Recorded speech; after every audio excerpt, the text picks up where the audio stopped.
Hi, everybody. We're starting our recording with our conversation with Mark Ainley of the Piano Files. We're going to be live on Facebook in about 30 seconds. There's just a short little delay, but we'll get that up and running, and we are now recording. And it is great to be joined today by Mark, and we're going to get our conversation started in about 1 minute. So thank you very much for your patience for those of you that will watch the recording on YouTube. And we're just posting to Facebook. You can find this at facebook.com/Müzewest concerts.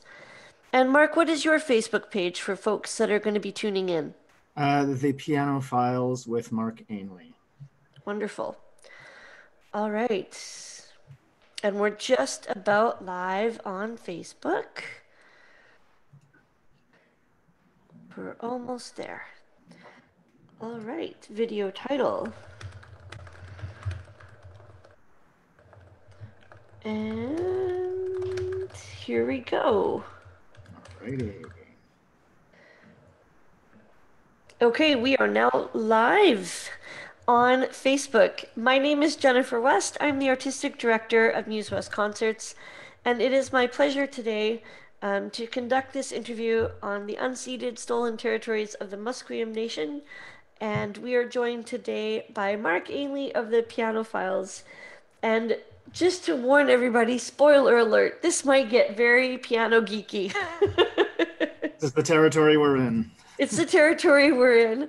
And this conversation will be recorded. If you happen to join us a little late or can't quite make it on time, that's okay. It will be ready for you. So, Mark, our first question for you. What makes a solo piano recital a memorable or magical experience? Magic can often be in the ear of the beholder, right? So not everybody has the same experience at a concert, and that's actually a really wonderful thing. People will sometimes have a wonderful time at a concert and read a review, and the reviewer didn't seem to think it was wonderful and doesn't invalidate the experience that the person had if they really enjoyed going to the concert. But when we look at, what do most people agree upon is a magical experience. That magic, that extra special sauce is something that I find really fascinating, because sometimes all of the ingredients that I think a lot of people focus on is there. The performer played well, whatever that means, and all the notes were there.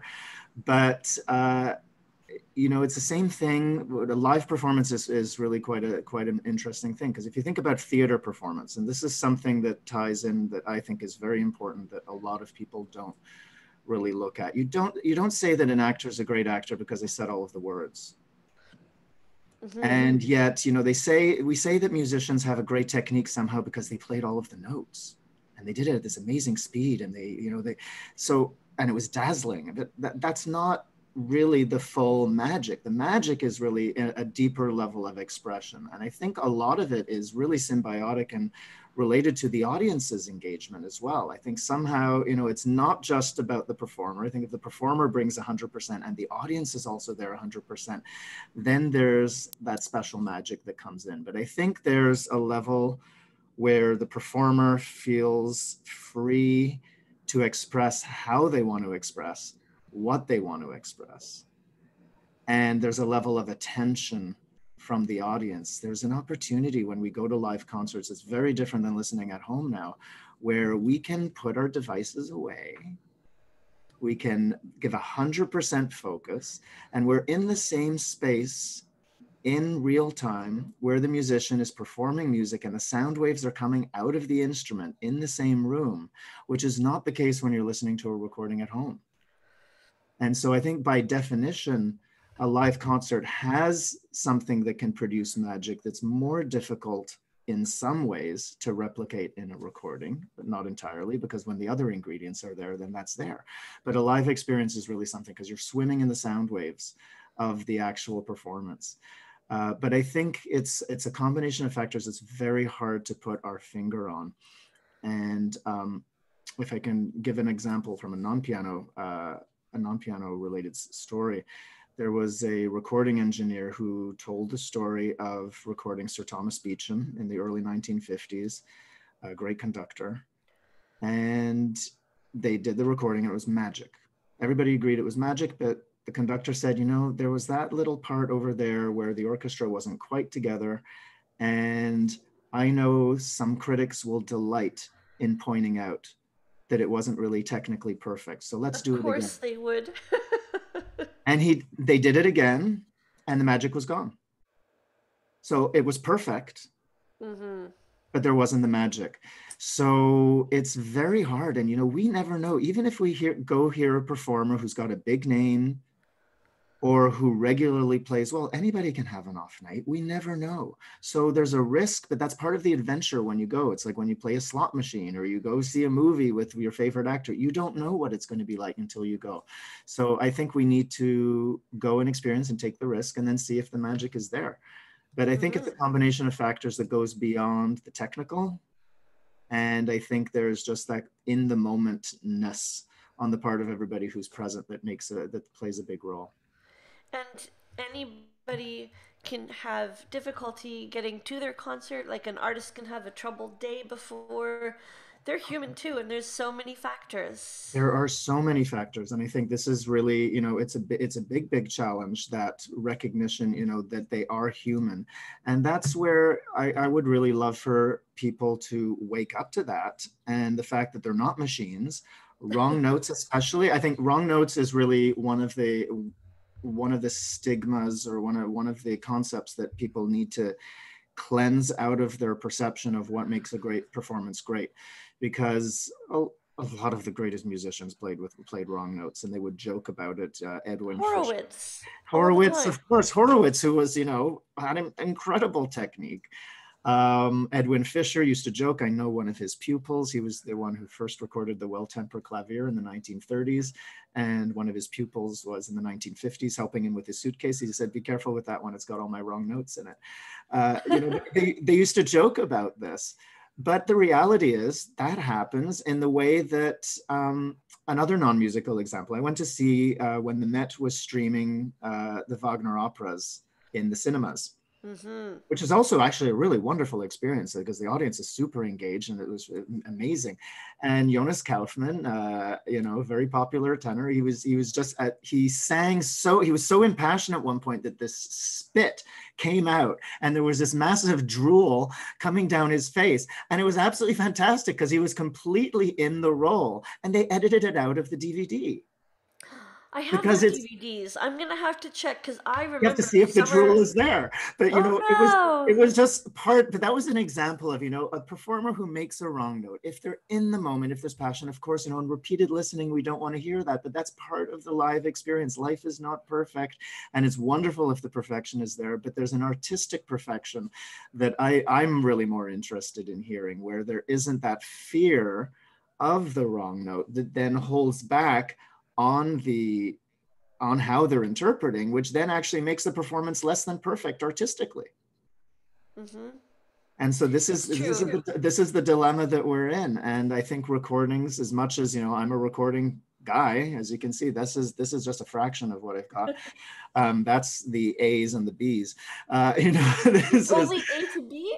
a little bit. There's a couple of other ones in there, but you know, this is, as much as I'm a recordings guy, the recording industry and this repeated listening and listening for perfection and wanting to have that perfection there, I think has put a damper on. It's lowered the ceiling of what an artist is willing or able to do in terms of free artistic expression.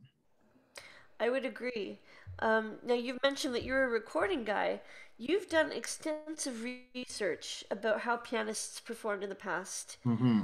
and you've been doing this work for quite some time. Mm-hmm. What's your greatest takeaway from your research? I teach piano. I Mm-hmm. go to a lot of piano recitals. I listen to a lot of piano music. I teach a lot of music history to young people. So, Mm-hmm. what's your takeaway from all these recordings you've researched and encountered? I mean, there's a lot. One of the main ones is I remember when I was first. I had a lot of my education, my initial education came from my high school physics teacher, who was a terrible physics teacher, but he really knew his historical recordings. And he would give the class a problem, and I'd go up to the front of the room and he'd tell me what to buy and what to listen for and so on and so forth. So that was a lot of my unofficial early training when I was 15 or 16. And he had told me about Joseph Hoffman, who I'd read about, and about his Waldstein Sonata recording, a live recording from 1938. And I finally found the record secondhand for like $3. It was like an amazing steal back in the What a day. steal. And I put it on, and I still remember I still remembers myself in the living room in my parents' home, this 1950s Scandinavian chair, looking at the speakers and thinking, what's going on here? This is not what I imagined at all. It was just like from another dimension, not all to my liking. And that's what woke me up to, we can read descriptions of somebody's playing. And I'd read quite a bit about Hoffman's playing, but then actually hearing the sound that they're producing and the effects that they're producing is so different than just the words. And what I realized is we have no idea how they played really over 100 years ago in Chopin's time or Liszt's time. How can we really know? We can postulate and we can hypothesize, and there's a lot of energy that's spent on historical performance practice when it comes to Baroque and Bach and early classical and so on.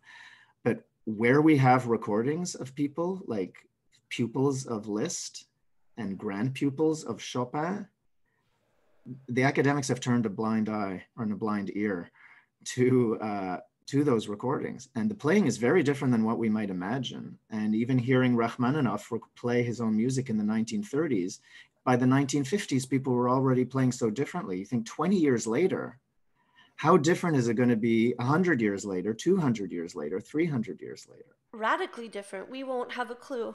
We don't have a clue.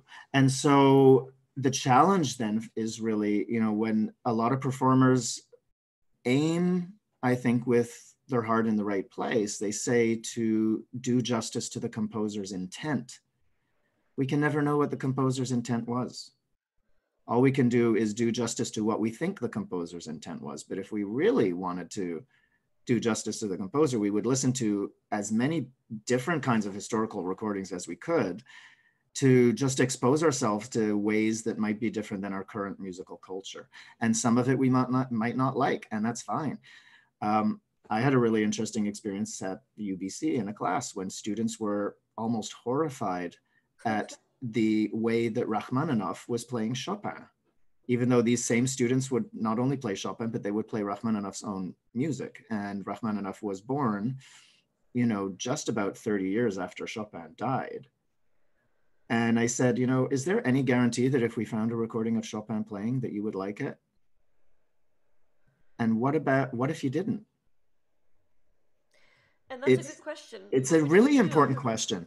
And it might not sound great to our ears, and maybe keep listening and then see what it is that you find. But I think our first listening, this is some of what came to me in terms of your answer. You can't just go by your first listen.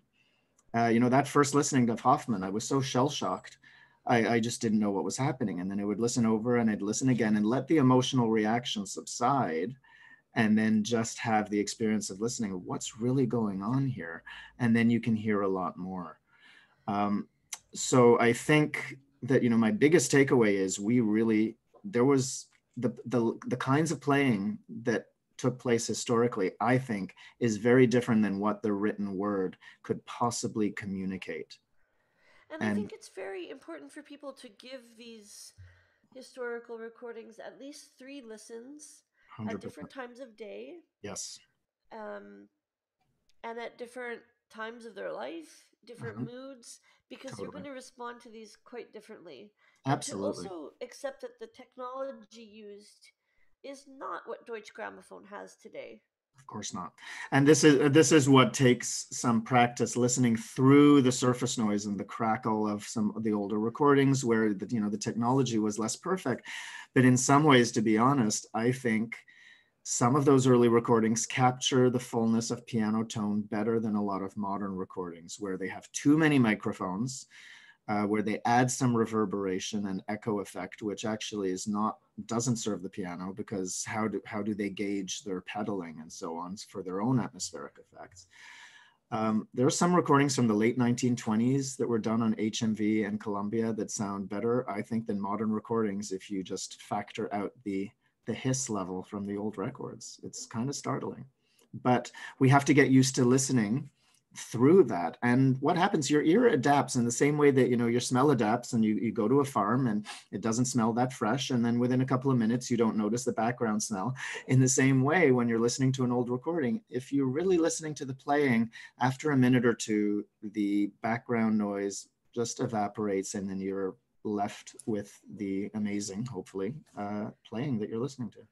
It makes me wonder if our modern audience is able to filter that noise out with such high expectations of tech these days.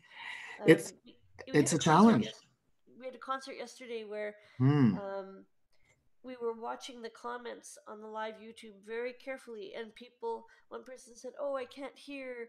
Oh, sound could be better," and we had Mm-hmm. 5 professional microphones on stage, and Yeah. one person was making comments about up the gain level on the violin, and Mm-hmm. the level of perfection that's expected now. I'm not Well, sure people have the filter. well, there's that, and there's also the fact that, like I was saying about multiple microphones being used. I mean, for piano recordings, they put microphones inside the piano pretty much, which your head's not going to be there in a concert. So why are they recording it that way? Unfortunately, recordings, and this is where the early recordings, I think, can actually be more faithful in that way, because they're really creating more of a sound that's, with one microphone or a pair of microphones in early stereo in the right location, they're capturing more of what you would hear if you heard it live. And I got to see this kind of tinkering going on in person when I attended a Montreal Symphony Orchestra recording session around, I think it was around 1989. And I was sitting in the recording booth, Hmm. and the engineer was there with the score. One of the producers was there with the score, and he was following while the conductor was conducting and naming which instruments are coming in so that they could boost the microphones for those instruments.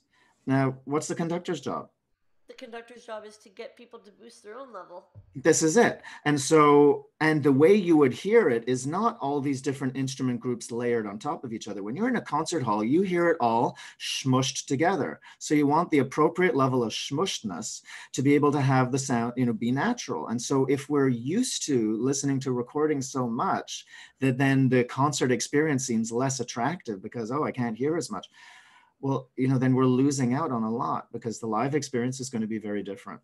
So I think recording technology ideally would really start going back to just the pair of microphones in the right location and create a more cohesive, accurate sound, whether it comes to orchestra or, whatever instruments being recorded, piano for sure. So you have done a lot of guest lecturing or guest classes at UBC and other post-secondary places for young musicians, often in undergrad or masters. So my next question is, how do these musicians that are currently performing or students that are currently sort of pre-professional, how do these elements of historical performance, what Mhm. can it help them with? How can it inform them? Well, I think that we've been taught, as I was just saying, to have the intention of serving the composer's intention and doing justice to the composer.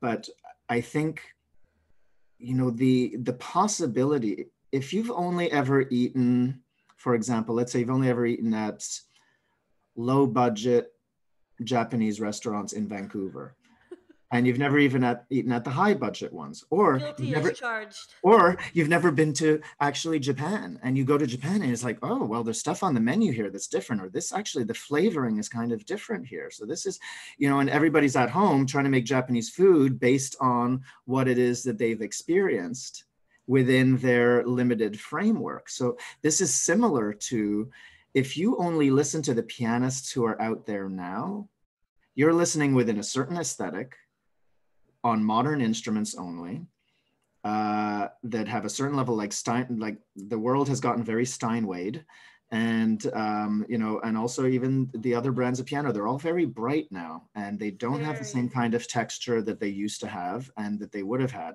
And again, I'm not saying we need to go back to Chopin's piano, we need to be on original instruments, but I think we need to hear, certainly you hear, you know, I grew up playing, my piano teachers had a, you know, piano teacher had a 1920s New York Steinway. I mean, that was, you know, that was an amazing sound. That was the golden age of Steinway. It was the golden age of Steinways. And you listen to musicians play on that, and musicians with a different aesthetic. And all of a sudden you start to realize, well, there's more possibilities. Now, you don't have to copy that. But unless you actually know what's possible, you're going to be really limited in terms of what it is that you're able to emulate. And what a lot of musicians, you know, Franz Liszt's pupils used to, a lot of how some of these, you know, composers taught and these great teachers taught is you play the way I play, and then you can play your way. And so they learned how to do something that they wouldn't necessarily. So they say, well, how does he get that effect? And how does he get that sound? Lisa Yui teaches at the Manhattan School of Music. She teaches a whole course for on historical piano recordings. And what the students have to do as part of their, you know, final project is they have to take a recording and they have to put all the notations in the score of everything that the pianist is doing in terms of shadings and dynamic markings and all of this. And they have to do their best to play that way, not to that's how they have to play and to lose their individuality, but simply to realize what's technically required to be able to create that bass note effect while this is going on in the treble, to have the pedal do this, to figure that out. So I think there's when you start hearing the imagination that in that culture, the musical culture of, let's say, the 1930s and before, of what was permissible, you can start to wake up to, you know, all kinds of other possibilities of what you can bring that really resonates for your imagination and your intention and what it is that you'd like to bring to the music. And I think that's what's important is that these could bring these young people that are learning this sense of imagination that is so critical to creating that magic at a recital. How do you teach imagination? I mean, this is our educational system. You and I have both worked in various educational fields outside of music, and teaching people to think and to think outside the box. You know, our educational system has taught us how to repeat very well, but Yes, not how to that's what. create ideas and not how to generate ideas and not how to think outside the box. We've got some pretty well-defined boxes. And the classical music industry is sadly like that as well. But interestingly, all of the music that we're still playing today that was written in previous generations, the reason we're still playing it is because all of those composers were thinking outside the box. And our musical education is no exception to giving us boxes. It's not. And, you know, this is where nowadays, you know, to bring up, you know, what's a taboo nowadays, using pedal while you're playing the music of Bach, which is absurd not to do that. If you're playing the piano, play the piano. Don't imitate a harpsichord on the piano. There's absolutely no reason to do that. And I can dismiss in about 23 seconds any argument that we should not use the piano to its full capabilities and whether Bach would want that or not, because Bach took one of his keyboard concertos and himself transcribed it for oboe as well as for violin, both instruments which are capable of legato phrasing and dynamic variation, which the keyboard was not. So if he himself was willing to have that musical composition played with that level of musical expression in his lifetime, I see absolutely no reason that anybody can make a justification that Bach himself would not be delighted to hear his music played with more expression than the instrument was possible, the keyboard was possible of doing in his lifetime. I totally agree. And we don't know what Chopin would have done with the most recently released Mhm. Steinway New York D. We Would don't know what Bach would have done with the most recently absolutely. released Steinway New York D. Uh-huh. Um, we Why be don't know what limited he would have by done. what they were limited by? And yet it is really interesting to hear, you know, people who are part of that lineage and to hear them play something that couldn't be notated. Notation is so limiting. You Yes. have, first of all, it's black and white, and we talk about people having tonal color. So, how do you create color and smoothness out of these black and white notation? And the bars, these straight lines are just there for ease and convenience of communicating some timing and so on. That's certainly not, just like you don't pronounce things at words based on how much space they take up necessarily in the line, or you have to like pause before you go to the next line. It's not necessarily like that. So I think we need to think in terms of the musical content and use the score as the guide, but it's very much a two-dimensional representation of something that's far more dimensional than what it shows. So it's a challenging topic. There's no I question. agree. It definitely is. My next question is, we've talked Mhm. a little bit about the tech Mhm. behind this. Have you ever seen how they restore historical recordings? What's it like? What's the Um, technology like behind that? I did a little bit of my own actually back in the 1980s when I was just getting into this lark. There was a library in Montreal that had a fantastic 78 RPM turntable. And Cool. needle, what a lot of the times what they're really looking for is the right needle, the right cartridge that's going to fit the grooves properly. And depending on which record label was producing records in what way at what time, sometimes you needed a deeper one or another one. And sometimes the noise, the scratching that we imagine would be associated with these old records, sometimes a lot of that would just go away if it was the right needle. Well, whatever this library was using, that needle worked on so many of these records so well that the sound was just incredible. And their cassette player was so good that the pause button would somehow do a crossfade. So if I timed it well when I was putting one record together with the next, because those records only held about 5 minutes of music. So for longer pieces, when they were in the studio, the musician would stop partway through the music, and then the music would continue at the beginning of the next record. So you had to splice them together. In the old days when they were transferring these records on reel-to-reel tape, I think we've all seen those sort of massive tape players. They had to literally cut the tape with a razor blade and use Scotch tape or glue to put the two pieces of the tape together. Nowadays, you can do this on computer. So I've Yes. actually got, and I can post in the comments link here on Facebook. On my YouTube channel, I've showed how I do with a digital transfer of two records that's actually of one piece of music, how it is that I superimpose them and make a smooth transition so that it sounds like a continuous performance.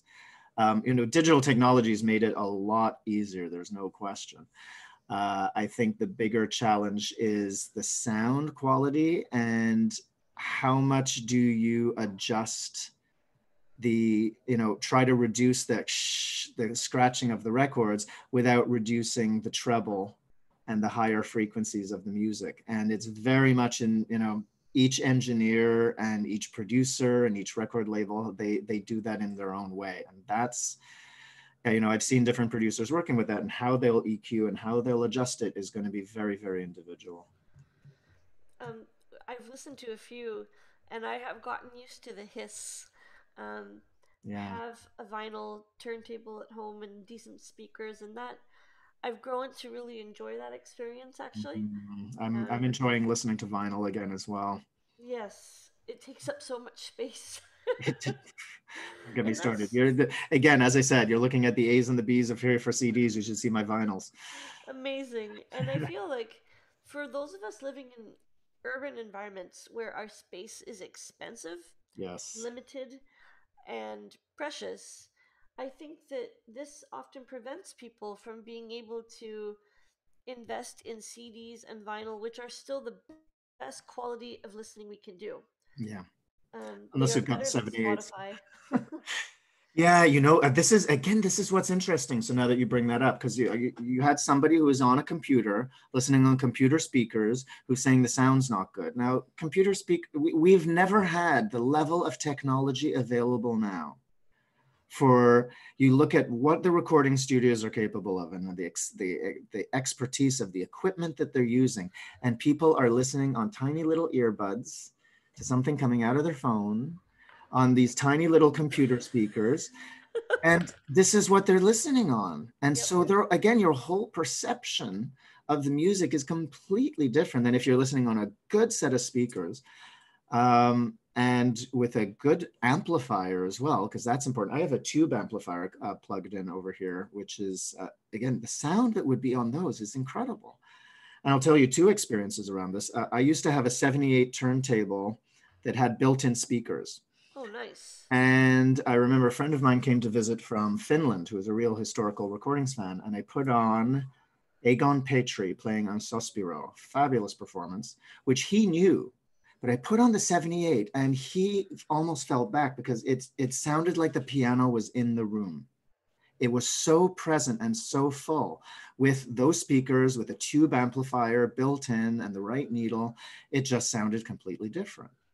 And on another occasion, I visited an engineer who was started the APR label, Brian Crimp, back in 1990, and he played me a transfer of Ignaz Friedman playing Chopin's Second Impromptu. And he had speakers that were just about as tall as I am. I mean, these were these massive speakers, and we're standing there in the studio with this giant speaker, like human-sized speaker, producing this recording from 1936. And again, it just sounded like the piano was there. So, the technology of the recording is one thing, but what's the technology of the playback? Too many people are listening to YouTube through computer, headphone monitors and computer speakers. You're not really hearing a whole lot of what's there, and there's already YouTube degradation. So, CDs and LPs and some actually proper source where more musical information is actually in there is really, I think people need to listen to some of these, better sources. And we at Müzewest concerts for our virtual performances, we have put directly on our website, please use your best headphones or your best Mhm. home speakers because you've paid money to listen to this. Yes. I'm going to use these ones, not the little And earbud ones. what are those headphones? Which ones do you have These there, are Mark? Sennheisers. Oh, Sennheisers are the bomb. I mean, they are the bomb. Sony in the 1990s, I've never had a set. I had in Tokyo. I bought a $50 set of headphones by Sony in 1995. It was the best I've ever had. I've never had anything as good since. But they changed the frequency range of and the setup of these headphones. And a lot of the big name ones, people are spending $300 on headphones that have a name and they're not as good. Sennheisers are really good.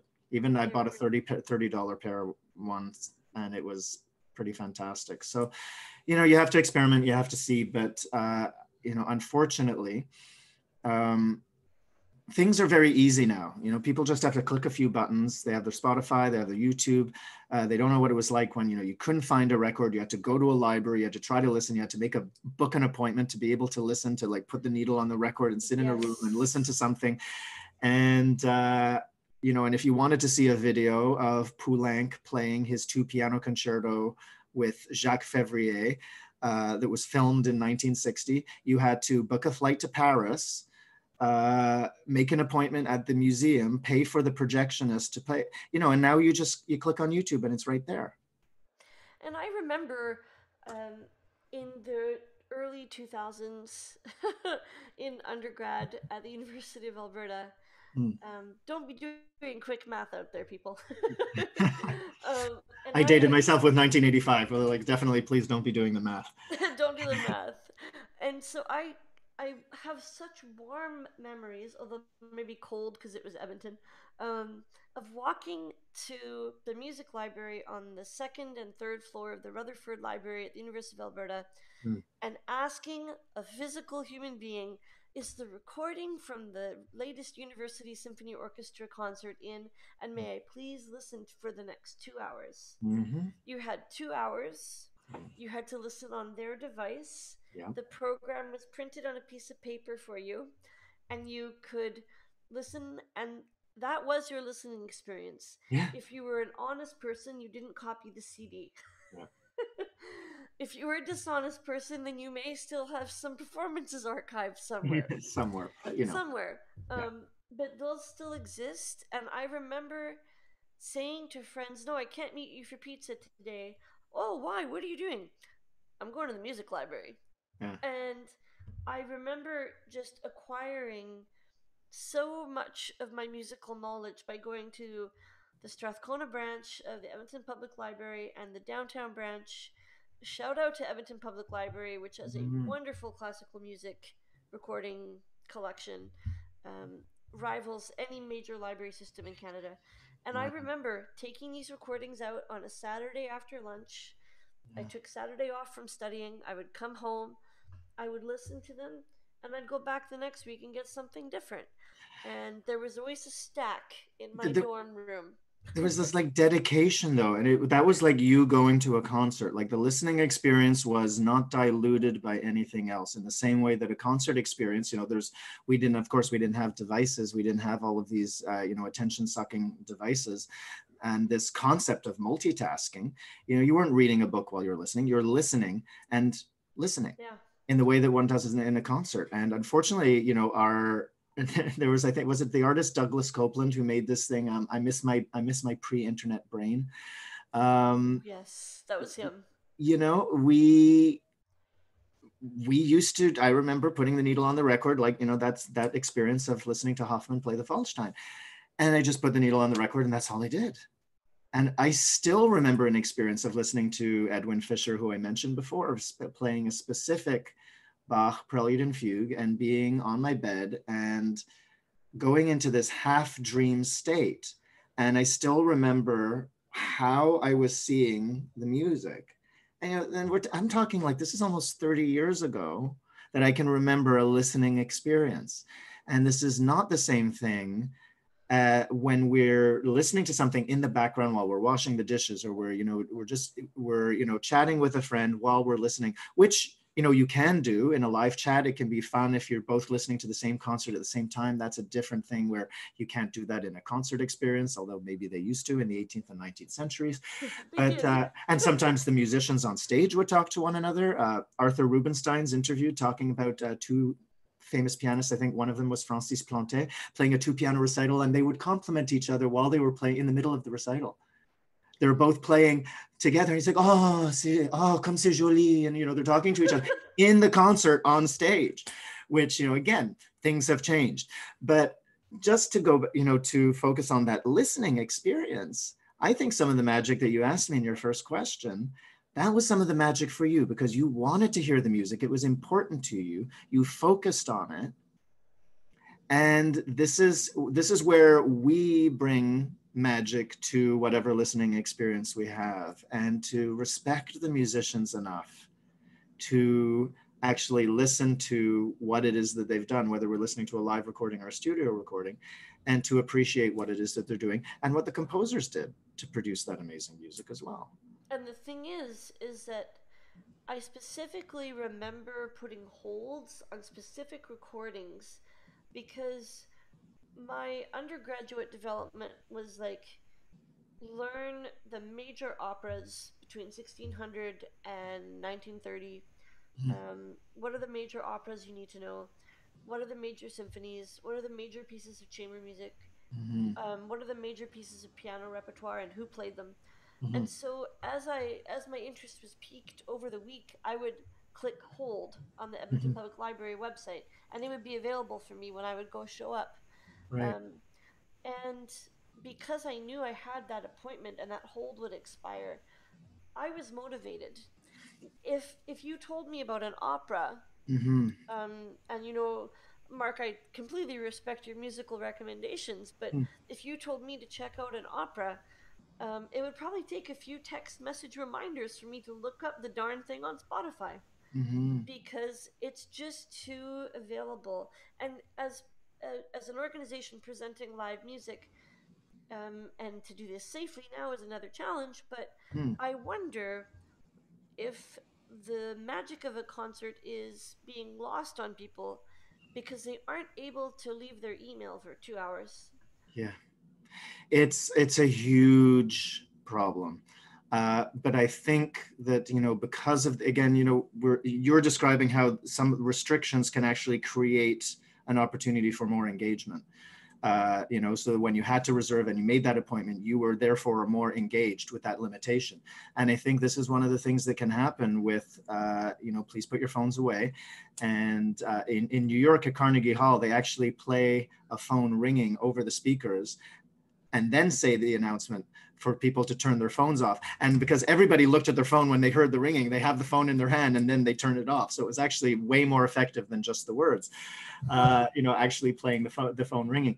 But I think people are going to be clamoring to go have a live concert experience simply because we haven't been able to. So I'm hopeful that, if there's a lot of organizations and artists who, we're obviously all very concerned about because, this is a very tough time for people to be making do. Oh, yes. But, the online thing is great because, again, it's making do with what we can. And we all want to have the real live experience. But people do need to understand that, just like anything, there's times for some things and when you don't do something else, and the phones should go away and we should not check our emails and we should be completely engaged in what's going on. And just practicing that level of engagement is very hard now. Our brains aren't really as wired for it as they used to be. And it's a challenge. And That's very hopefully true. people will, the love of the music will help people to be able to put some more dedication into focusing on what it is that they really want, which is to have that musical experience. It's very true. Our final question for you Mm, is you have developed a very special relationship with the recordings and the performances of magnificent, transcendent mm, Romanian pianist Dinu Lapati. I think you have some Romanian fans listening to this interview right could now. be And we had a Romanian cellist on stage last night. Hi, cool. Christian, if you're listening, if you're not too tired from playing Brahms last night. Um, so tell us about what drew you to Lapati as a pianist. I mean, it's no question for me why you would be drawn to Lapati. Hmm. But for those people who are not on the nerd level, Hmm. because we can't all be that nerdy, thank God. Um, Yeah. what brought you to Lapati? Well, back when I got into historical recordings, I was just interested in whomever, and I just decided, well, once I started hearing Rachmaninoff playing his own recordings and realizing that 20 years later, 30 years later, the style of playing had already changed, I wanted to listen to older and older recordings and to just find all these great musicians. And the name Lapati came up as he would, because Lapati's been held as the gold standard by pretty much all the big pianists of his and every subsequent generation. So it's very rare that there's somebody who's held in as high esteem by so many musicians. So you speak to most present day A-listers and ask them their favorite pianist, and Lapati is likely to be one of them. So there was the life story of this guy who, died tragically at the age of 33 and who was so weak at his last concert that he couldn't play the last Chopin waltz. And he came back to the stage and played Bach's Jesu Joy of Man's Desiring and then died 3 months later. I mean, it's just like a Hollywood movie. Uh, and so I was intrigued by the story and intrigued by, again, how many great musicians admired and appreciated him. And then I heard the playing, and when I started listening, my ears were not very fine-tuned in terms of recognizing all the finer details of a great performance, but I could notice there's something here. And just to give an example of that, I used to work at a CD shop when I was in my late teens, and the first Lapati CDs came out around 1988 or 89, and I put on that Jesu Joy of Man's Desiring, and every single person in the store came up to see what was playing, and the 8 copies of the CD sold out within 3 minutes Wow, so quickly. before the piece had finished. And then they were like, can I buy this? Can I buy the copy you were playing? I mean, and we had to put in special orders. So just listening, again, even if they weren't necessarily trained musicians, they could hear there's something in this performance. He had that kind of power with his communication, with his playing. So one of the things that physics teacher of mine taught me was that there were a lot of radio recordings that were being released on some private labels. And so I got curious, well, what about Lapati? I wonder if there are some private radio recordings of him. And he told me what there was, which wasn't much and didn't make sense to me because he lived at a time when people had home tape recorders and so on. So I started in my late teens writing to European radio stations and researching lost Lepati recordings. And long story short, after finding, this person connecting me to that person, blah, blah, blah, I've probably added about 3 hours to 3.5 hours to Lepati's recorded discography over the past 30 years. So for me, he's this impeccable balance of somebody who is individual, but also serving the composer. And you can hear within a few notes that it's Lepati playing. His sound is that distinctive. And yet he brings something, you can almost take dictation from what he's doing up to the musical score. And yet there's also still something fresh and alive and very personal. So for me, he's just such a fascinating musician, but unfortunately we don't have as many recordings as I wish. But I'll put something again in the, this is something for folks to listen to, and then they can in the comments thread to this video, and then people can hopefully explore a little bit more. But what we do have of his is so remarkable that we're left without question. The late Leon Fleischer, who sadly just left us a few months ago. Yeah. I still remember a master class in Montreal when he said, there were about 100 people assembled. And he said, to me, there's only one pianist, one musician who's ever gone directly to the heart of the music without anything getting in the way. And that was Dinu Lepati. And as soon as he said his name, the 100 people in the audience just went, ah. Like there was this collective awe of reverence, which, I was just getting into Lepati then. I was like, oh, well, I'm not alone, obviously. The people know who he is. And to hear that from Leon Fleischer, who studied with Schnabel, and Schnabel was also a great admirer of Lepati's and friend of his. And to hear that kind of testimonial showed, well, he really was an astounding musician. And yeah, you listen to what he does and it sounds so easy, and it was so not easy to do what he did. Not easy at all. Apparently, I spoke to somebody who studied with the same teacher, and contrary to popular opinion, Lepati played Beethoven's Emperor Concerto when he was about 22, 23 years old. And this lady was at that concert, and the next day was going up to her lesson and going up the stairs to her teacher, and she kept on hearing one note being repeated over and over and over again. And she walks in, and her teacher says, oh, allow me to present you to Dinu Lepati, who was there the day after playing the Emperor Concerto perfectly, hitting one note over and over again to try to get the right sound. That level of artistry and that level of dedication. Yeah. I'm just not sure we live in the same time.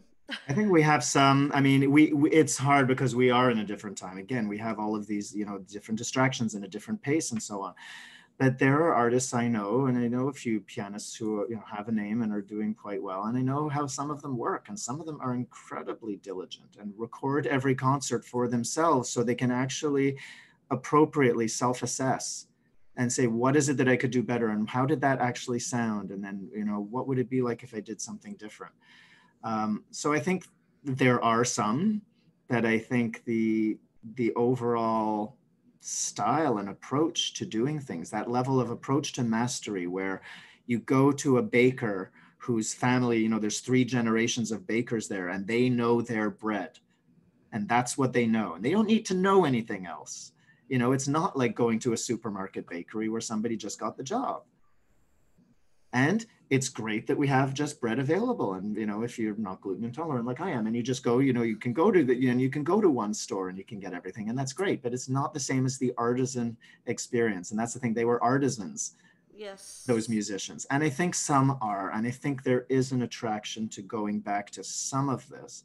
And I was really encouraged in 2014. I went to the Piano Fest in the Hamptons, where Zsolt Bognar interviewed me for his Living the Classical Life series.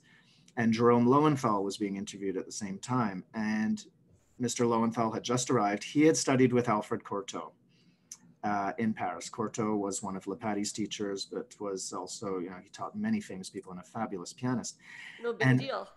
he was a big deal. And he was an amazing guy. And what encouraged me was all of the young students from the Piano Fest immediately swarmed Mr. Lowenthal, and they were asking about Cortot. And I was like, oh, well, this is good. You know, they know who Corto is, and they're interested, and they wanted to hear some stories, and it was that was really really encouraging to me. And And I'm just they hopeful that use the his editions for Chopin oh, too. his editions are incredible. And Yeah. again, people say he had no. Yesterday was just the anniversary of his birth, and I just posted on my Piano Files page on Facebook his two sets of recordings of Chopin etudes, one in the 1930s, another in the 1940s. And people say, oh, he has terrible technique because he's dropping, missing those notes. There was no editing. I would like to hear a modern present day pianist play that with that artistic freedom and that tonal color and that pedaling and that aliveness and that perfectly with no editing. It probably won't happen. And like many well-known pianists have said about Cortot, it's like, oh, even his wrong notes are fabulous. His wrong notes are better than some people's right notes. Indeed, So they are. so there's that aliveness, and so I'm encouraged when there is an interest in that kind of playing. And again, we don't have, of course, some things can improve, and we can recognize that, but to just hear and to experience firsthand that level of interpretative freedom, and keeping in mind Cortot's teacher studied with Chopin. Cortot was absolutely immersed in musical culture in a way that knowing Debussy and Fauré and all of these people at the time that he was around, um, it's he was a remarkable musical mind. And so all of these musicians, and he's just one. There are dozens of musicians. I mean, again, take a look at the take a look at the CD collection, and there's way Indeed. more. You listen to these people play, and they all approach the same music differently. And isn't that what we want? Instead of just hearing a textbook reproduction of the score, that's not bringing it to life. An actor, different actors doing the same, to be or not to be speech, are going to be doing it differently. We don't want it all done the same way. You don't. Because it loses the individuality, it loses the artistry, it loses the aspect of wanting to hear what these people are up to, and Mhm. it loses their own humanity. Um, Well, this is and it. It's you when you're not just concerned about playing all the right notes, you actually have an opportunity to be human. Otherwise, you're just trying to be a machine. If and it's actually just, that doesn't it, do anyone any good at no, all. no, it doesn't do the music, it doesn't do the artistry good at all. Oh, Not at absolutely. all. Mhm. Um, I would like to sincerely thank Mark Ainley from the Piano Files Thank you. for this wonderful conversation, and how I've just noticed our conversation has turned completely into something else that we hadn't really planned. That's life. That's life. And it was really remarkable to me to have this conversation with you about how these historical recordings teach us about how we listen today. Hmm. And I don't know if my dear friend Naomi Wu is listening from the Winnipeg Symphony, but we are currently reading a book together called Hungry Listening. And it's about Mm. indigenous ways of listening and Western ways of listening. And there's a lot to take from this conversation today there as well. So I want to thank you very sincerely, Mark, and Thank you, Jennifer. to the fans of the Piano Files. Thank you for joining us. We have lots of Thank you. wonderful online piano concerts that you can purchase at a very reasonable donation. This fancy Rode podcaster microphone that you see here is courtesy of Tom Lee Music. Thank you so much. We would also like to thank our season sponsors, 2X Education and the Weingartner Phonogram Company. We would like to thank our audio producer, Josh Daniel Short. Thank you for helping us with the setup. And we use GarageBand, YouTube, and Facebook Live. Thank you so much, everyone, and thank you to Mark. Thank you, Jennifer. Thank you, everyone, for tuning in. Thank you.